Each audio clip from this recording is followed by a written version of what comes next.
Welcome back to the Mindfulness Academy Podcast. I'm your host, Amy Morgan. And on the second section, the second part of my conversation with Tom Sproles, we're going to delve into more mindfulness and mortality, I guess, is kind of the main point of our conversation. So we'll hop right in. You and I have talked a little bit about loneliness in a previous conversation. And you had told me that people are lonelier than that we in general as humanity are lonelier than we've ever been. That is your sense as a funeral director. What makes you say that? Well, the families that I serve it make me say it. I observe that. I've also done some reading and research. I can't really cite anything specifically, but the research is there that we are more lonely than we've ever been. Arthur Brooks, I don't know if you're familiar with Arthur Brooks, who's a Harvard business professor and a social scientist, social researcher. And in fact, I just took one of his classes called The Science of Happiness. Tremendous class. But he cited some research that shows that we are more lonely than ever. It stems from the technology. Technology has overtaken our lives. I hate it every Sunday morning, and I should turn it off, the notification off, but I don't on purpose. I hate it when it shows my screen time on my phone. Your screen time last week was however many hours per day. And it blows my mind that I spent that much time on there. And so that is time that we are taking away from meaningful relationships. And it's a pandemic. We went through a pandemic, but we are in a pandemic of loneliness. And the pointers say it's only going to get worse. And so we have to do things to push back against that. Used to, people attended church, yes, for a spiritual component, but it was also for a social component. We didn't have 400 channels on the TV that we could, sit there and watch everything on. We actually got out and had conversations and was in physical proximity to other human beings. And that cannot be replaced by technology effectively. It's just not an appropriate replacement. And so I think if you are grieving, especially at a certain point, when you first enter the overwhelming wilderness of grief, you're naturally going to withdraw. But if we can at some point push back against that and get out and be with other people, especially other people who are grieving, who may have different experiences than you, but they're walking a grief journey, then it's so important that we get out among other people, and that will help us with our grief so very much. But right now we're in a period of isolationism and loneliness, and I'm afraid it's only going to get worse unless we take measures to turn off our phones, actually get out and be with people, find groups, do something. At a certain point, you've got to get out and be a part of some group. It doesn't have to be 1,000 people, but find your people, find 5 friends who are doing things that are of similar interest, whether it's knitting or motorcycle riding or whatever, to hang gliding, whatever it is. Get out and be around other human beings who, walk this experience, this human experience that we all must go through together. Well, as we prepare to enter into a deeper discussion, a deeper dive into mindfulness, I know that you had shared recently that you experienced a dark night of the soul. Sure. A lot of people do. And right. I'm wondering if you would tell me about that. Sure. And you're really the first that I'm telling about this, and I'm doing so publicly. But it's good. It's good to share. 2015 was a super difficult year for me. And the stars all kind of aligned to take me down, I think. Our oldest our oldest daughter got married. So that was a big change. I would have been 45 years old, just ripe for a midlife crisis or whatever you want to call it. I didn't really call it a crisis per se, but it got very close to a crisis. Let's say it that way. I'm grateful that I was able to get through that time and not do anything stupid or life-changing, but it was the darkest journey that I've ever walked. There were several things. I was in a very difficult business partnership, not here in Newcastle, but I owned other funeral homes with partners in other towns. And there was a lot of problems in that. I buried in 2015, I buried 15 infants and children. In most years, we may have one or two, but 2015 was just overwhelming grief, difficult situations, not normal situations. And while we changed churches, there are just a whole lot of factors in that really just made me pull back and again, tend to my own soul and walk that difficult journey.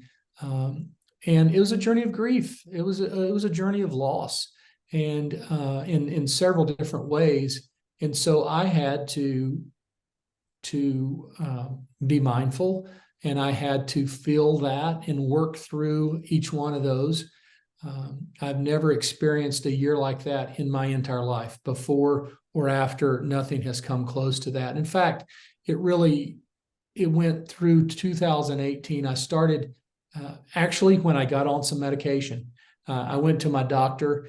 I didn't tell my doctor, but my sister happens to be the head of a certain hospital, and my doctor happened to be there. And so she violated HIPAA and shared with my doctor what some of the problems I was facing. And we had a long conversation. He said, "Tom, you're either getting ready to have a nervous breakdown, or he said, as I think you've already started it." And he said, "If we don't get you on some medication to get the levels in your brain back up," he said, "we'll never get out in front of this. It'll affect you for the rest of your life."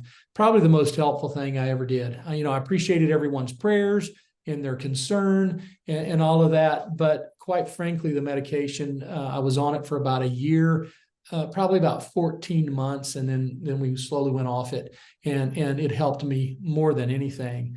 But it was indeed a dark night of the soul that I had to walk through. There was no escaping it. I had to walk through it, and I had to make some changes in my life. I'm a helpful person, and I can get overextended.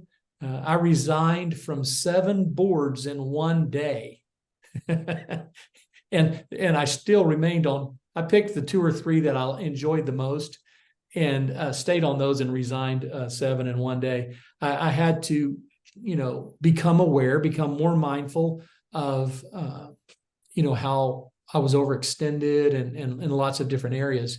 So made some adjustments, and I'm in a much better place right now. But it was the hardest year that I've ever experienced. I don't want to go through anything like that again. Yeah. It's interesting. Thank you for sharing that. Sure. I really appreciate that. Hopefully that helps someone else who is Yes. or has been going through something of that nature, some hope that there's, a way to the other side. And it sounds like Right. it took a while. I mean, It took a while, a few months and I'm good. Yeah, exactly. And that's when I first heard the word mindfulness. It was during that time as I was reaching out to, research and to find things that would help me, that I read some books on mindfulness, and I started becoming mindful. I started becoming aware of lots of different things that before then I was not aware of. And so it really helped me, and has helped me to this day. Sometimes I have found in my own life that I go through very difficult situations, and then something else really difficult comes along, and I think, if I hadn't gone through the previous Right. situation, this might have taken me to a very dark place. So true. And so sometimes it can help us build up. I don't know if that's your experience, but I feel Oh, that very absolutely. keenly in my own life, that I also went through a very difficult period, and mindfulness felt like kind of a flashlight, Yes. at the very end of this Good tunnel, example. and That's kind of helped excellent pull me analogy. through. And Right. those Right. skills were invaluable. And in fact, when my father passed, and we have lost a number of family members, like I Yes. mentioned, over the last few years, it helped equip me. The Yes. tools that I learned through that dark time helped tremendously Oh, absolutely. through Absolutely. this period. And I've told several folks that I don't know how my life would look had I not learned those skills prior to 2020. I Right. think it just was so much. And that's a lot of the reason why I have this podcast, is that Sure. I learned it and it helped me so much. Yes. And it is my mission to share about mindfulness and inspire Yes. folks to learn more about it, so that there are more tools in our tool belts. Right. As Right. life keeps coming at us, right? Oh, it Where does. It does. it Yes. really does. Lots of troubles in life, and joys. And honestly, I keep reminding myself that it is just important to be present for the moments of joy, Yes. because that's what I believe sustains me through Right. difficult times. Is when I have filled up Absolutely. my cup with the joy, Yes. then I can make it through the harder That's times. So, right. um, yeah, what a story. So much to bear during that time. And it's interesting how life sometimes does align the stars, where you think, Yeah. oh, Yeah. good grief. My best friend said, and he's a pastor. He said, I have never seen the stars align to take somebody down like I have with you. And there were, I remember talking to the doctor. He said, well, tell me what's going on. And I listed about 14 major things going on. And he said, Tom, two or three, most people, two or three of those things you mentioned would have put them over the edge. He said, that's how serious it is, what we're dealing with here. Two or three of these issues that you mentioned would send somebody into a complete nervous breakdown. And so it really was at a crucial point. And but being mindful and being able to observe and to step back and see things as they really were, and make some needed adjustments, uh, sure helped get through that. It's amazing that we go through life, and so many people go through life totally unaware.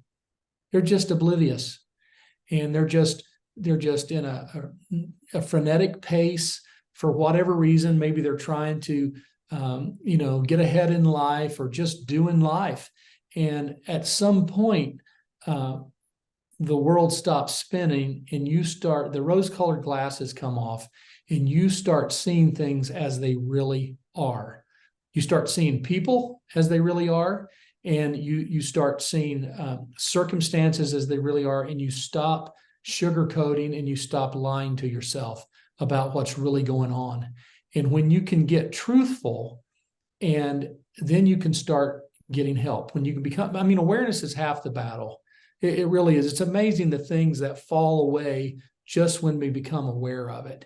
And so having an awareness practice, which I don't know what the technical definition of mindfulness is. I just call it an intentional awareness. I'm intentionally aware of what is going on in the present moment.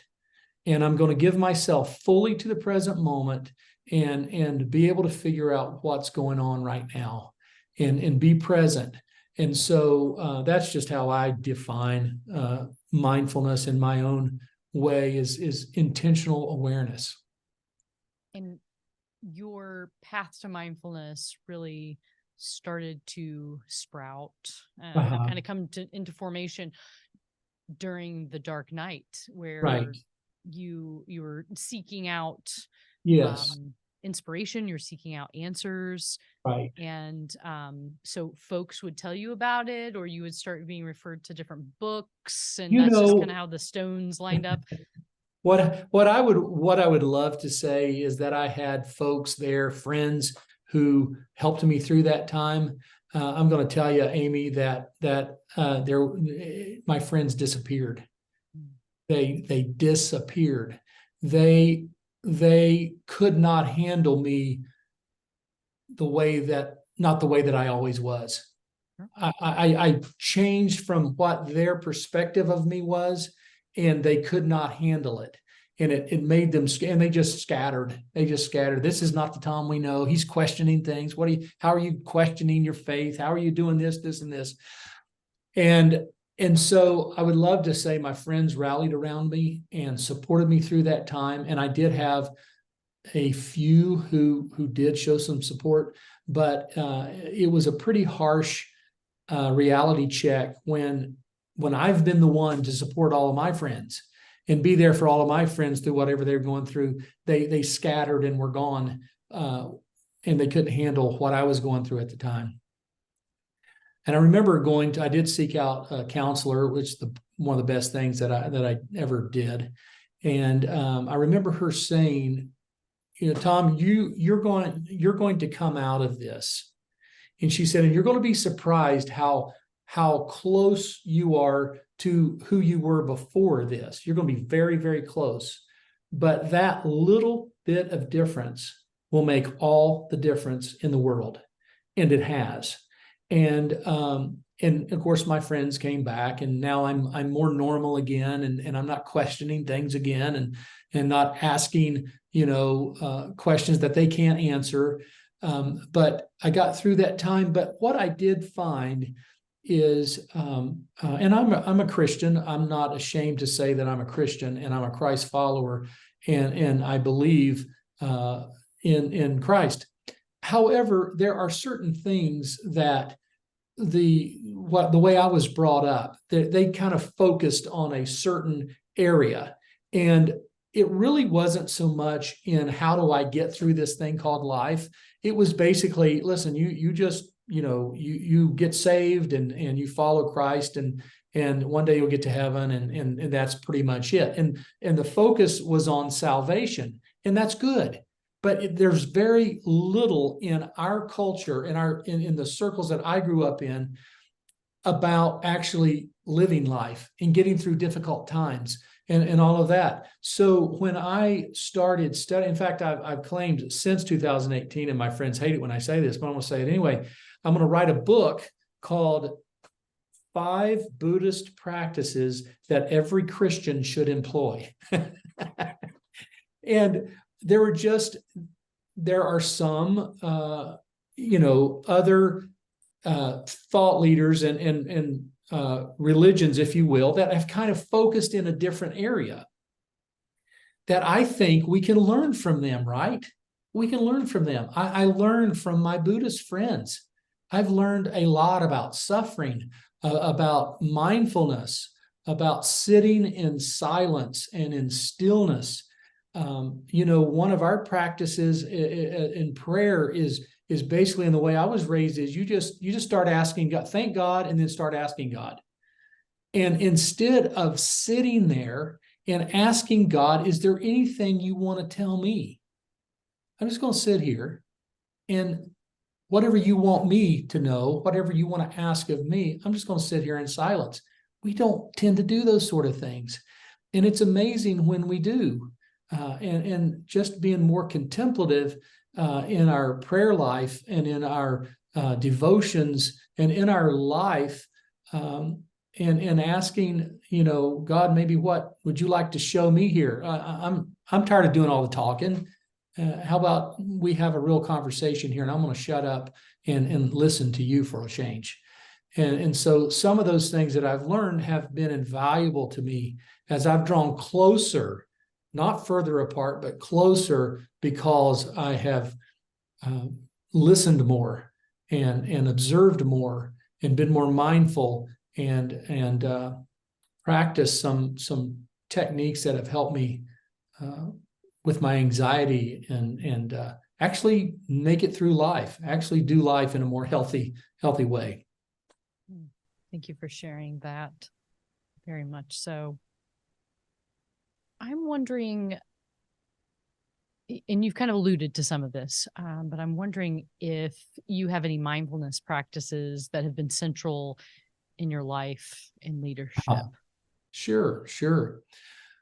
Well, I do every morning try to take, and sometimes it's 5 minutes and sometimes it's 15 minutes, but just to sit in stillness and in silence and kind of focus on my breath. And I'm not one that I've never really found, using a word or just focusing on my breathing has helped me. And just sitting in stillness before a day that I have to go, serve families who've had losses. That's been very helpful to me. And so I kind of do that before I read my scriptures and read a devotional and before I pray. And then during prayer is to not be so rushed and to sit in stillness and talk to God more as we would a friend and a conversation, as opposed to just telling him what all I need him to do. At work, I have tried to implement that in several different ways.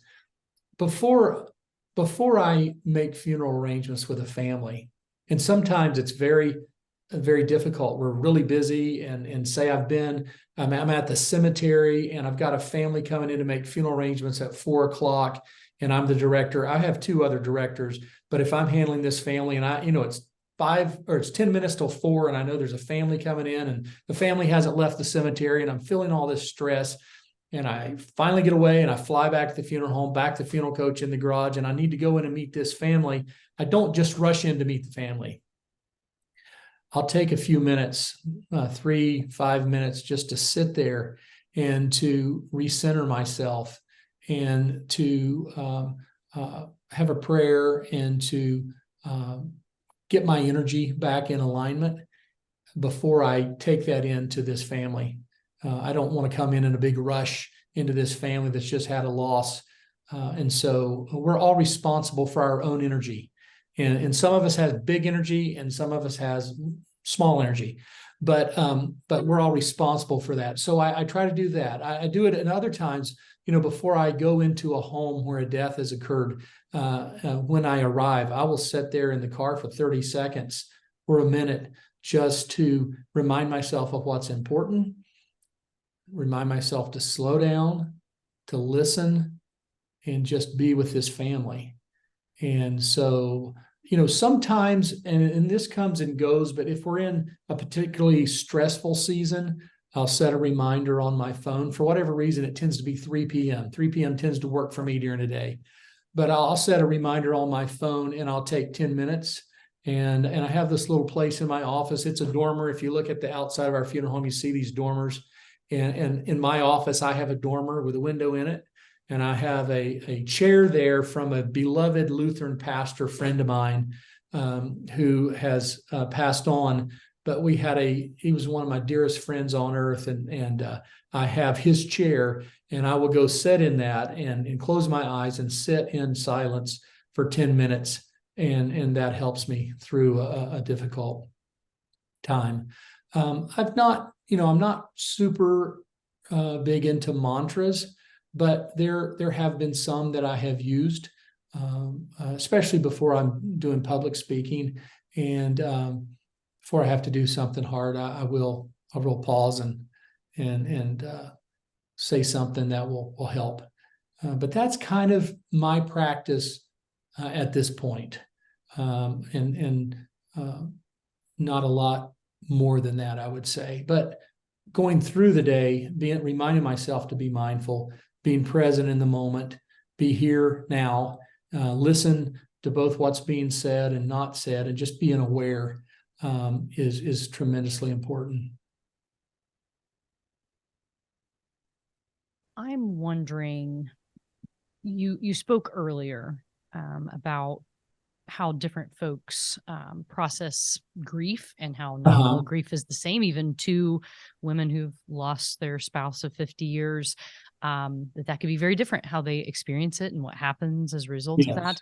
I would love to hear you talk a little bit about how someone's Enneagram impacts their grief or grieving style from what you've observed. I'm sure there's not a hard and fast rule, but there are likely some tendencies. So talk to us about that. I think it could increase our compassion for ourselves and for other people. For others. Yeah, absolutely. I'm glad you brought that up. I have always loved studying personality. I probably should have been a psychologist actually. But I love studying human behavior. I love studying personality. I've always known the personality types of my family and those that I lead at work. It's so important for your staff to know because personalities are so different, and you lead people differently. You don't lead everybody the same. But I have been fascinated. I haven't done deep dives into how personality works with grieving, but I have observed the different personality types. Of course, the Enneagram personality is an ancient typing system. There are others, Myers-Briggs, DISC profile, all of these that many of us have taken if we've been in any leadership, especially over the years. But I love the Enneagram. And the reason I love the Enneagram is not only does it nail us to a T, it also gives us a pathway for growth.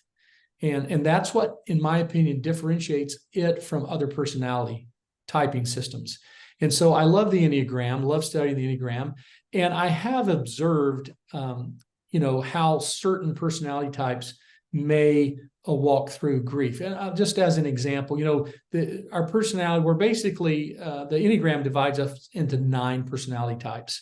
And of that 9, 3 are heart types, 3 are head types, and 3 are body types that we lead. Our personalities lead from that area. I'm in the heart center. I'm a 2 on the Enneagram, which is called the helper, or I like to call it the befriender.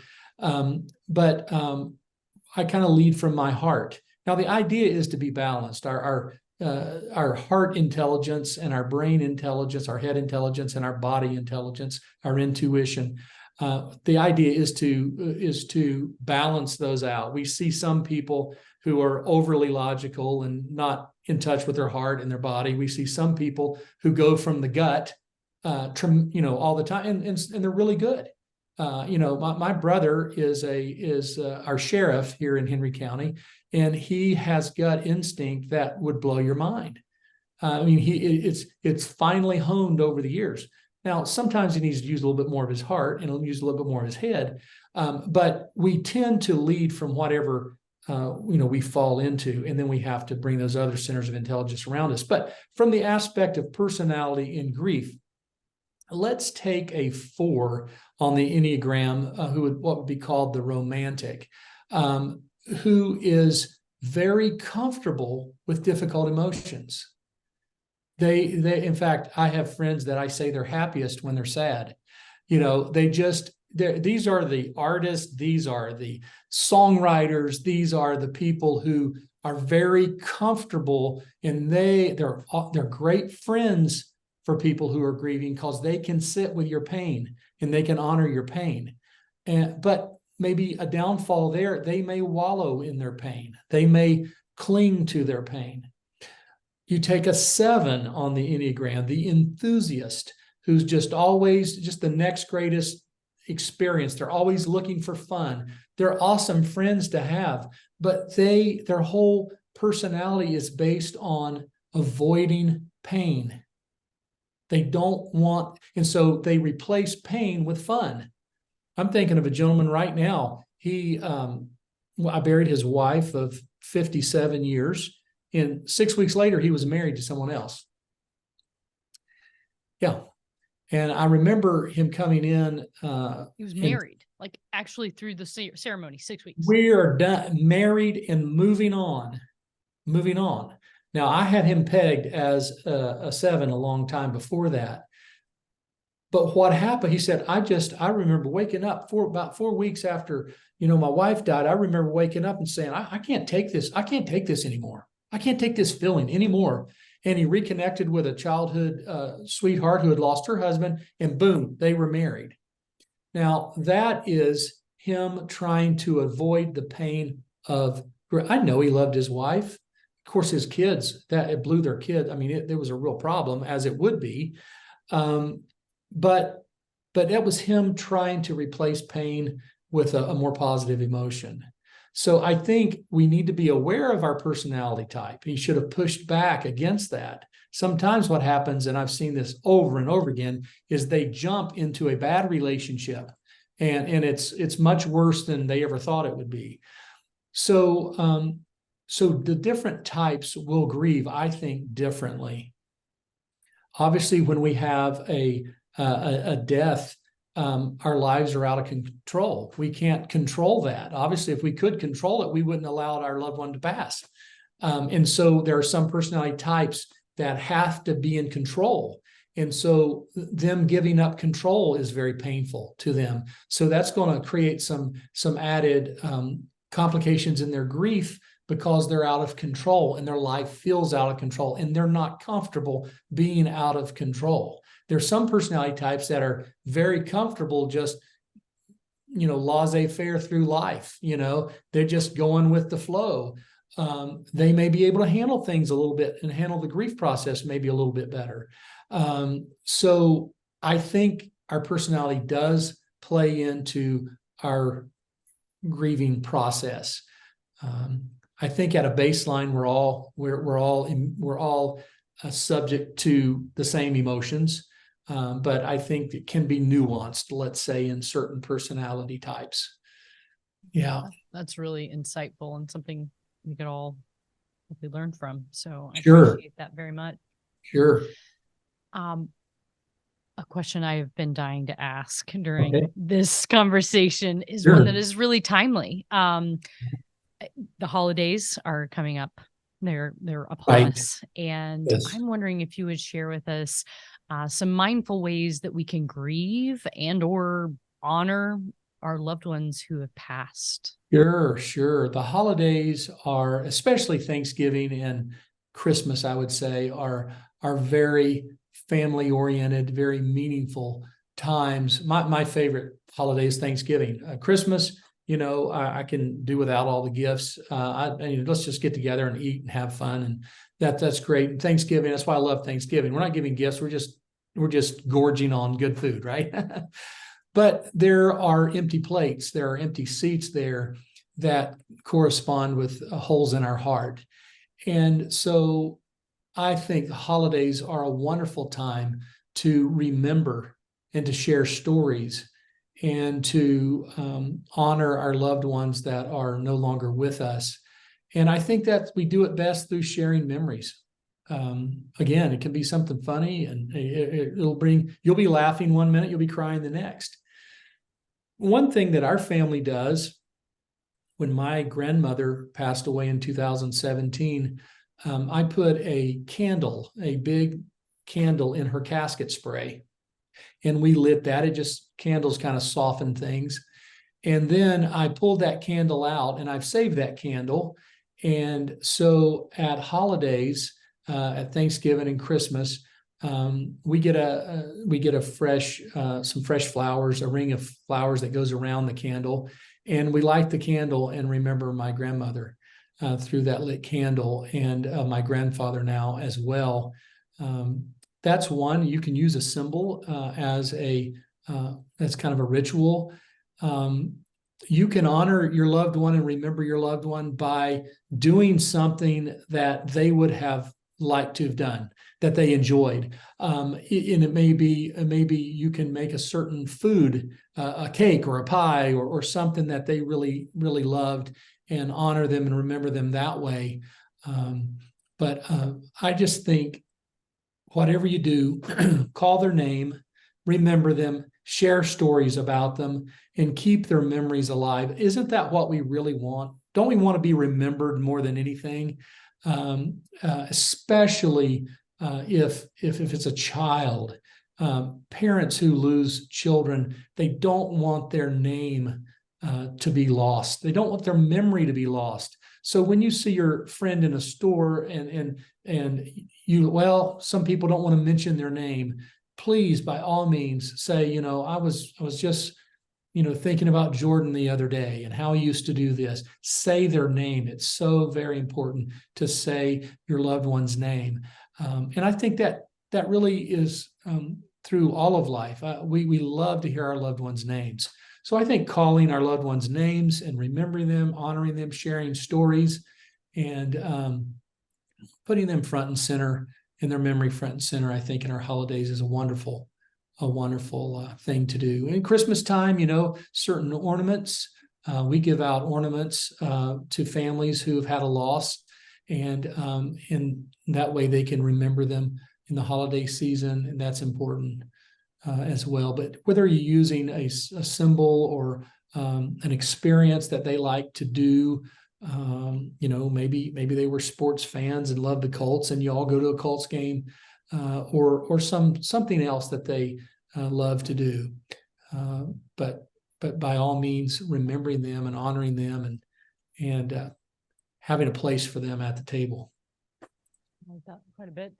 As you were talking about that, it got me thinking about a way that our family could, I don't know, just honor my dad while we get together for the holidays. So if you remember during his funeral, all the bears, the pallbearers were wearing those bright yellow hats. And yes, that's what my dad always wore, because my mom is now legally blind, and that's how she would find him, if right. they go to Rural King or to, Walmart Yes. or wherever they go.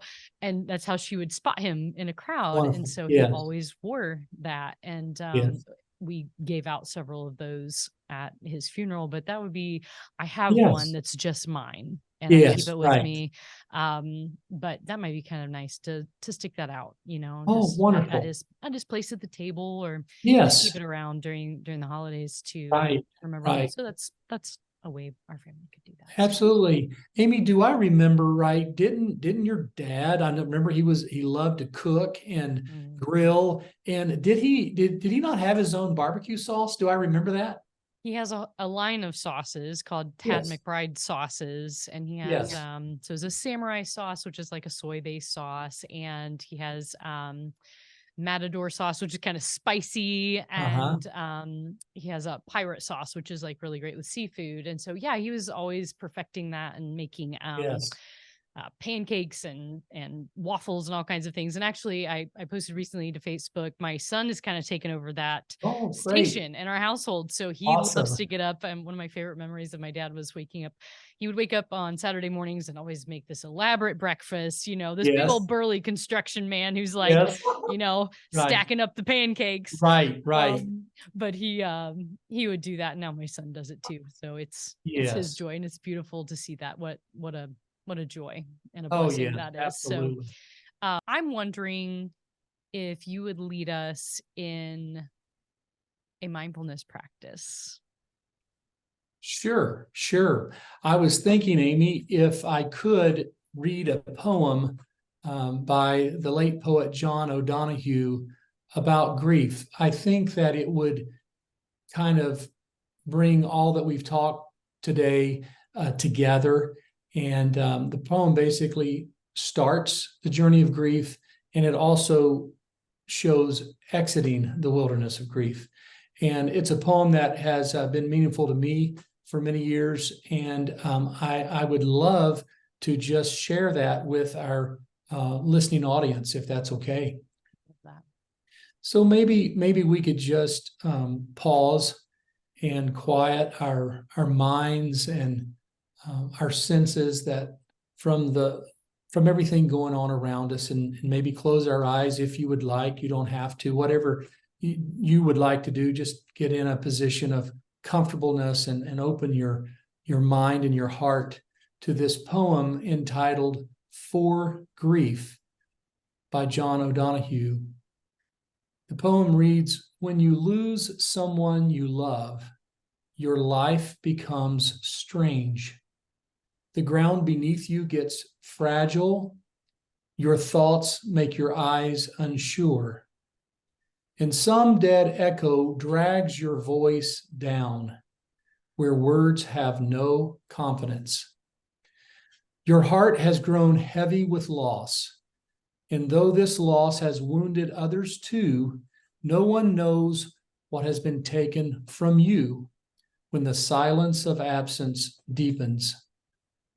Flickers of guilt kindle regret for all that was left unsaid and undone. There are days when you wake up happy, again inside the fullness of life, until the moment breaks and you are thrown back onto that black tide of loss. There are days when you have your heart back. You are able to function well until in the middle of work or encounter, suddenly with no warning, you are ambushed by grief. It becomes hard to trust yourself. All you can depend on now is that sorrow will remain faithful to itself. More than you, it knows the way, and it will find the right time to pull the rope of grief until that rope, coiled hill of tears, has reduced to its last drop. And this is the hopeful part. Gradually, you will learn acquaintance with the invisible form of your departed.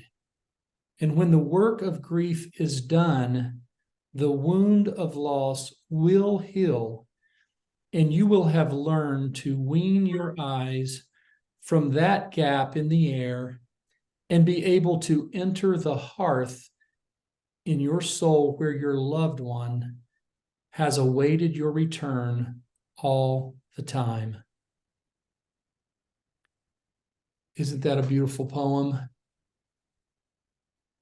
I love his work. Gone too soon, as we have said. Yes, of absolutely. many people. Absolutely. Yes. Gorgeous, gorgeous poem. Thank you for sharing that today. Yes. I wanted to chat for a few minutes around your work, and Sure. then we'll get into a little bit of maybe how folks can learn more about you. Sure. I know that your funeral home recently won the Pursuit of Excellence Award. Oh, yes, from yes. National Funeral Directors Association. So Yes. huge congratulations for that. Oh, thank you so much. Thank you what so an much. honor. I know from working with you, I'm sure it is centered around your hospitality, and it's centered Sure. around your care of the families who entrust their services to you. And so I'm wondering, a random question that I have always been wanting to ask you is, Sure. what is one of the most unique funerals that you have ever been to or served a family during? Unique. Well, that's, I hadn't thought of that question. When you deal with people, Amy, you deal with unique people. And it is amazing the ideas and some of the desires that some people have. As I'm talking here, I'm beginning to think of unique things that we've done. I buried a gentleman who was a retired Marine officer and who had this desire to be standing up at his funeral service. And, I've always that's unique. Yeah, I've never heard that before. No. In fact, I have not thought of that one for many, many years. But when his wife asked me to do that, I'm like, first of all, I don't even know how I can accomplish this.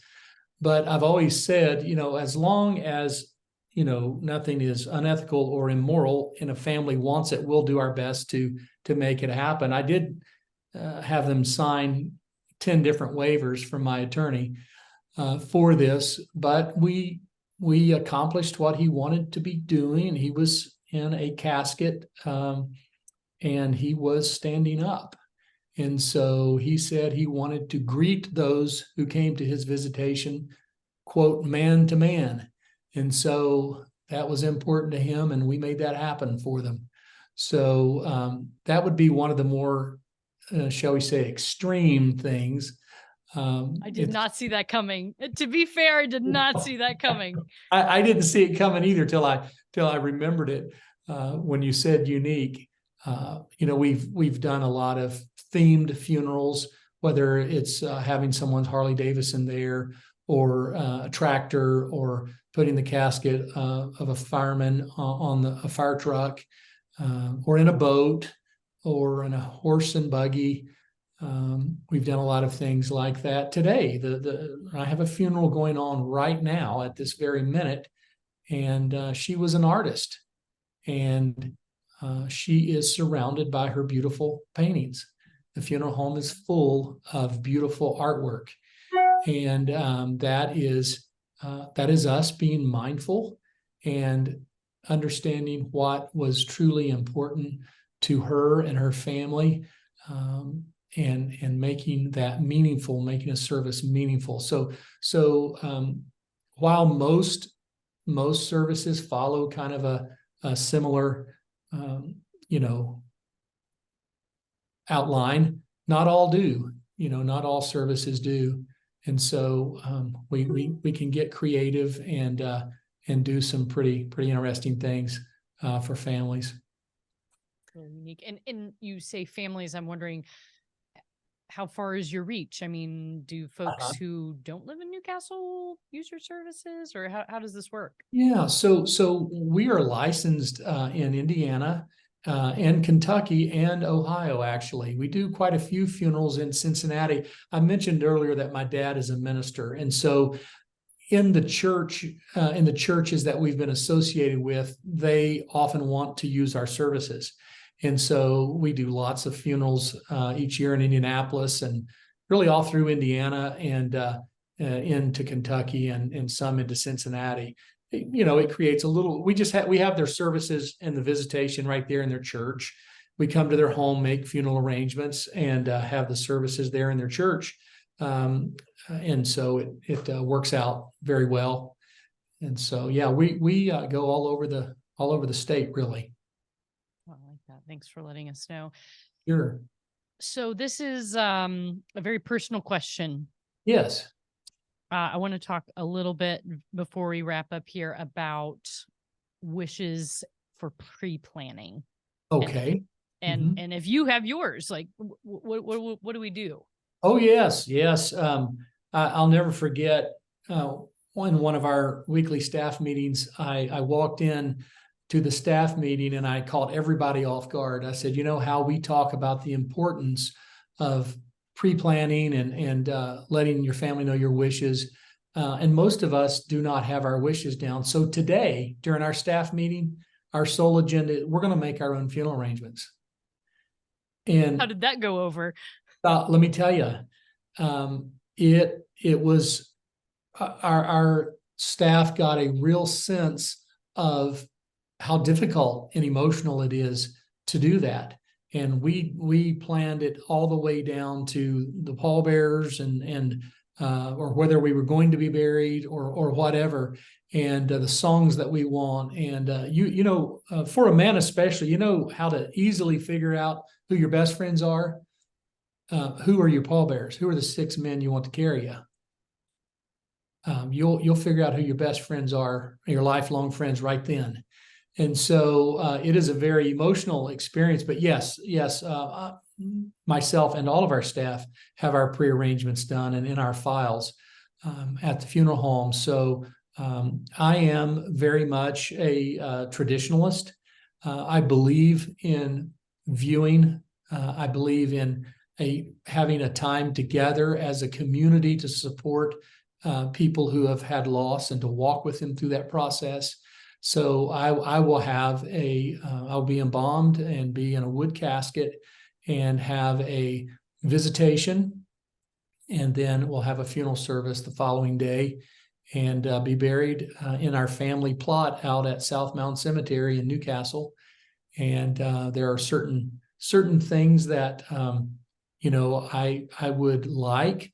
But what I always remind people, in fact, if you look at my prearranges down at the very bottom of the front page, there's a paragraph that says, I'm simply expressing some things that would be meaningful to me. Please do not have any guilt if you want to make any changes or add to it. And it starts off, for those that I love. I want to make sure they know that the funeral may be about me, but the funeral itself is for them. They're going to have to learn to live without me in their life. And so I want it to be for them. Whatever is meaningful for them will be meaningful for me. I have some reasons for wanting a few things, but that's okay. I want them to add or change whatever they need to do. We live in a generation that's all about me. It's all about me. It's what my wants are, what my desires are. And a lot of times people will push their desires for funerals and their way of doing things onto their children, and it hurts them more than it helps them. I was just meeting with a lady last week, and she came in. She wanted direct cremation, no services, and her daughter, who couldn't get a word in edgewise, her adult daughter, who was in from Canada to help her mom with these arrangements, finally burst out into tears and says, "Mom, I can't deal with this. It's going to take me a while to get here. I'm going to need to spend some time with you." And she was, and most people have their best interest at heart. They do what they think is best for their children instead of letting their children decide what is best for them. And they put these demands, I'll come back and haunt you if you don't do this, this, and this. Well, be careful what you wish for, because you can do more harm to your kids than help them sometimes. And so we need to keep that in mind, that while the service is about us, it's not for us. Those are great tips. So the kicker, before I let you promote whatever it is you would like to promote, what has serving as a funeral director taught you about death, and what has it taught you about life? Well, that is a powerful question, and I consider it a huge blessing to every day be confronted with my own mortality. It sounds very morbid. However, it keeps me, when I look at this person I've just placed in a casket, I'm fully cognizant of the fact that one day, Tom, that will be you. And so what death has taught me really is how to live in the moment, how to be mindful, how to let things go that aren't important, and to make sure that those that I love that are meaningful to me know that I love them. Because I see people all the time that they weren't given that gift to be able to tell their family that they loved them. And I want, when I exit this world, I want to know that everything is good and everything is right. There's no relationship that is hindered from my actions. I want my relationship with God to be right. I want my relationship with my family to be right, and my relationship with my friends to be right. And so really death has taught me how to live. The scripture says, teach me to number my days.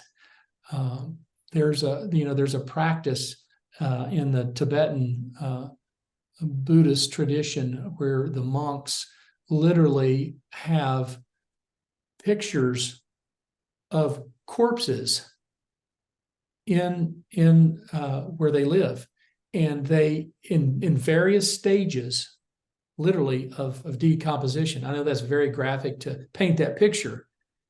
However, they look at those every day, and they know one day that's going to be me. And so I feel like I've been blessed walking with families through this, because keeps me continually. I worried, Amy, when I was a very young funeral director. I thought, am I going to get callous to this? I saw some old funeral directors that were just calloused and didn't care, and they were 20 years past burnout. And I remember praying, Lord, help me. I don't want to be this. If I ever get this way, I just want to get out. I don't want to be this way. And it's actually been the opposite. I think the longer that I serve, the more tender that I am, the more I feel other people's pain, and the more aware I am of my own mortality. If you stop and think about it, it's pretty difficult. And I've wrestled with this for several years now. It's pretty difficult to live in a community for 40 years and to serve families as I have for almost 33 years now. And I go and I watch, I see them at the store, and I see them at church, and I see them at Rotary and things like that. And I watch them age. I just watch them age. And that has been really profoundly difficult for me of late. That's just been in front and center of and I'm aging too. I see that and I get that. But being a funeral director really has taught me how to live. Yeah.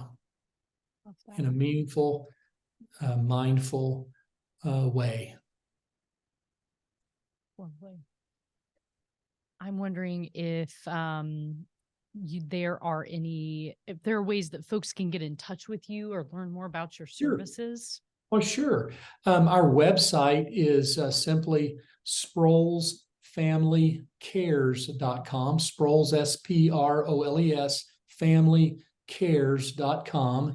And there is a lot of information available on our website, whether it's grief-related resources or pre-planning and just educational type of information. They can learn about me there. They can also reach out to me through our website. I'm always honored to answer any questions or help someone along their grief journey. Wonderful. And as with the rest of our guests, our podcast here concludes with the glowy daily reflection practice. Yes. It looks like you might be grabbing some notes. I'm going to let you do that. I remember this from your book. Oh, yes. I read your book, and I remember that being from there. So I did actually write a few things down, thinking you might spring that on me. And here we are, Tom. As you mentioned, the glowy daily reflection practice is included in my book, The Chaos Antidote, A Fable About Mindfulness, and its companion workbook.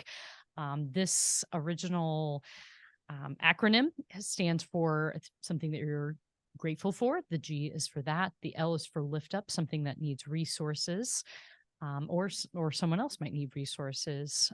And the O is for observe, which we have talked a lot about observing during our conversation.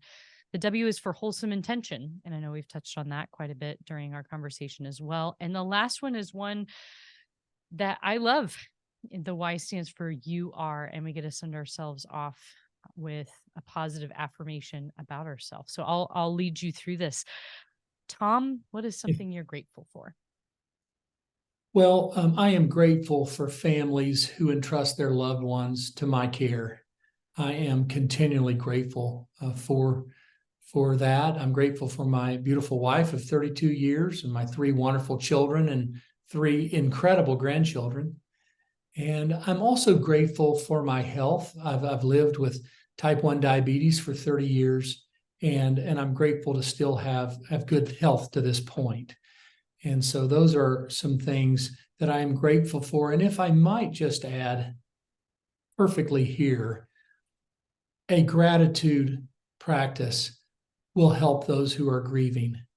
A daily gratitude journal, writing down 3, 4, 5 things. Some days it'll be more, but at least 3 things that you are grateful for will help you through the grieving process. So that is my gratitude section.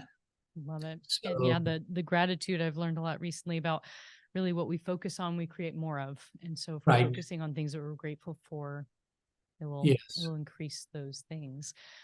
The L is for lift up. What is something that might need resources in you or someone you love's life? Yes. So right now, the burden on my heart is lifting up families who are choosing not to have services for their loved ones. I'm burdened for their complicated grief, for them not allowing others to support them. We're in a pandemic of this right now, and I'm concerned about many families who are choosing to bypass what would be helpful to them. And so I just kind of lift them up right now, and trust that more and more will choose to, in some way, it doesn't have to be how I do it, but in some way to allow community support and to honor and remember their loved one in a public manner. What is something that you observe?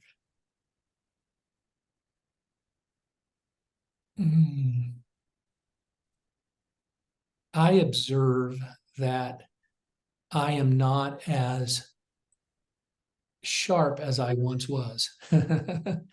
I observe that 32 years of providing care has taken its toll on Tom, and so I am very well aware of that. And of course, I've got some younger directors who just are incredible. They're better than I ever was. So I'm utilizing them more and taking some proactive steps. But when I just sit back and observe in a very real way, I observe that age is catching up with me. What is your wholesome intention? My intention is to show up for the ones that I love and care about. That starts obviously with those closest to me, but it extends to those that I love and care and serve in the funeral home. And so I intend to be there for them, even if that means setting aside some of my own agendas. I'm not to the exclusion. I obviously have plenty of time but I will be there for my loved ones, whether it's my young son who is an RN in cardiac ICU at the University of Maryland Medical Center. I just came back 2 nights ago. We took a quick trip out there to support him. And we literally spent 2 days cooking and stuck in his refrigerator. But I'm going to show up for those that I love. That's my intention. Last one is you are. Tom, you are a kind and helpful companion to those experiencing loss. Very, very good. Very, very good. Well, Tom, it has been an absolute pleasure. This has been rich, full of depth, and I appreciate the vulnerability that you shared with me and with the listeners, and helping us as we think about how we can head into holidays or other seasons of our lives and honor the grief inside of ourselves and honor those who have passed before us, and that we can live well while we're here in the full knowledge that we are not forever in this body. And it's a difficult but necessary and helpful reminder. So thank you for that. Thank you. I'm going to wrap us up here. From my heart to yours, may you live with ease. This is your host, Amy Morgan, signing off.